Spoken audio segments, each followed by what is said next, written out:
उतारे तो हमारा जो बिहार है, हमारा जो भारत है वो समृद्ध होगा।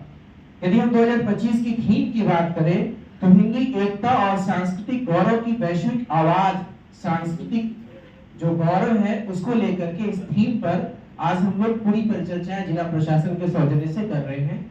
और काफी सुखद पहल है कि हम लोग इस जगह आज जबकि फास्टिंग है और हमारे बहुत सारे साथी जो हैं जो कि हिंदी के प्रकार विद्वान भी हैं, आज 2 दिन की छुट्टी सरकारी विद्यालयों में हुई तो वो बाहर चले गए हैं। जब उनको पता चला तो वो भी मिस कर रहे थे कि यदि पहले से पता होता तो शायद हम ये प्रोग्राम मिस नहीं करते।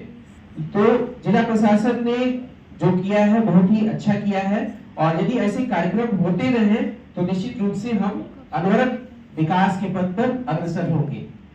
हमारे बड़े भाई हैं और दैनिक जागरण के ब्यूरो चीफ हैं, उन्होंने जो भाषा है, अशुद्धियां हैं, उस पर चर्चाएं प्रारंभ की कि इसकी शुरुआत कहां से हो।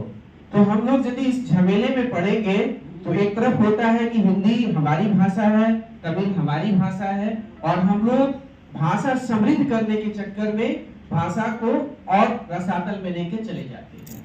तो ये मैं कहना चाहूंगा यहाँ जो भी विद्वजन है कि हम ये न सोचिए कि इसकी शुरुआत दैनिक जागरण से होगी या विद्यालय से होगी।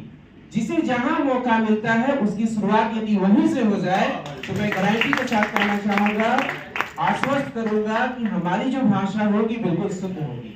देखो हम अक्सर एक दूसरे में कमी निकालते रह जाते हैं। विमल जी ने बहुत ही अच्छा हिंदी का इतिहास बताया और काफी अच्छे विद्वजन है, उस ऊपर मैं नहीं जाना चाहूंगा। जैसे कि शशांक जी ने न्यायालय की बात को और अपनी भाषा को जोड़ा, वर्षा जी चली गई हैं, हिंदी के महत्व को उन्होंने इंडिकेट किया।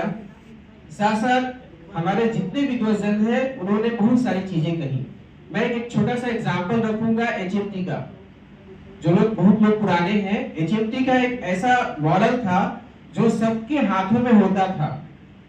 ठीक हमारी भाषा है, यदि हम HMT से हमने कुछ नहीं सीखा और नोकिया जो कि प्रत्येक घर के मोबाइल जो भी होता था सब जगह होता था, आज ना HMT है और ना नोकिया है।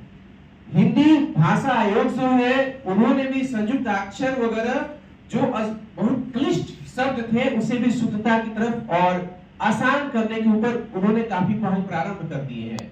और इसका पूरा प्रयास यही है कि हम हिंदी जो है थोड़े जो क्लिष्ट हो रहे थे उसे हम शुद्ध लिख पाए और जो भी अशुद्धियां हो रही थी उस तरफ हम अनवरत आगे बढ़े।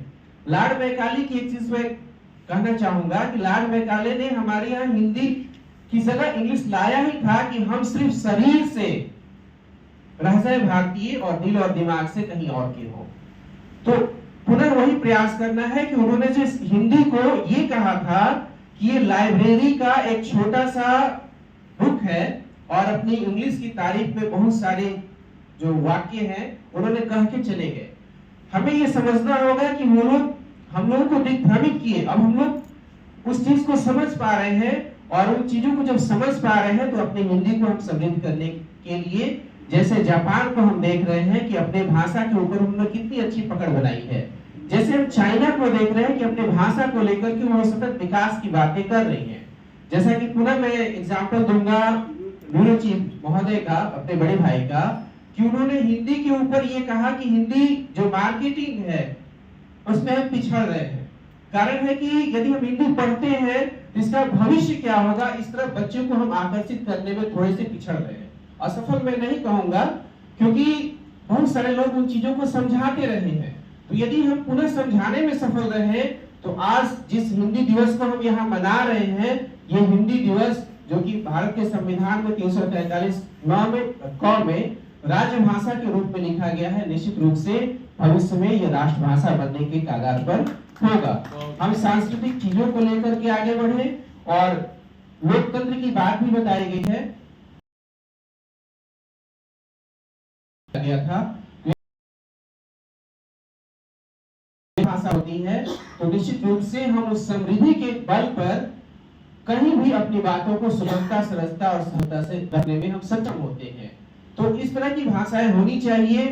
बच्चों को हम लोग प्रारंभ में क्षेत्रीय भाषा सिखलाते हैं, इसके बाद हम पुनः राष्ट्रीय भाषा की तरफ जाते हैं और भविष्य में हम इंटरनेशनल भाषा की तरफ जाते हैं और एससीईआरटी और एनसीईआरटी 3 भाषाओं को लेकर के अनवरत विकास की प्रक्रिया को बढ़ा रहा है। तो हम भाषा के विवाद में न पड़ते हुए भाषा के